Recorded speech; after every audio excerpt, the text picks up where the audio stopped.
Nellore city 47వ డివిజన్లోని కామాటి వీధి గురవయ్య పుల్లయ్య సందులో కార్పొరేటర్ పోట్లూరు రామకృష్ణ పర్యటించారు. ఇంటింటికి వెళ్లి ప్రజలను పలకరించి తల్లికి వందనం, ఇళ్ల స్థలాలు, రేషన్ కార్డులు వంటి ప్రభుత్వ పథకాలపై అవగాహన కల్పించారు.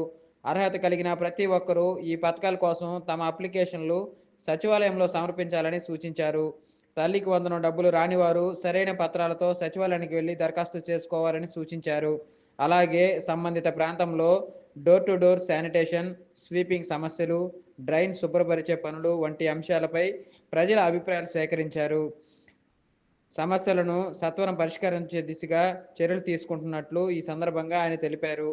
ఈ కార్యక్రమంలో యూనిట్ ఇన్ఛార్జ్ రెహమాన్, కోటపాటి రాజా, బిఎల్సి ఎస్ వెంకటేశ్వర్లు, బిఎల్ఏ పిల్లా ప్రసాద్, బి చంద్ర, మహంకాళి, సురేంద్ర, సిహెచ్ గిరిధర్, జహూర్ అహ్మద్, టి చంద్ర, లాలాపేట్ శ్రీకాంత్ రెడ్డి, ఉలగుంట భాస్కర్, పుత్తూరు శ్రీహరి, కొండూరు విజయ్ తదితరులు పాల్గొన్నారు.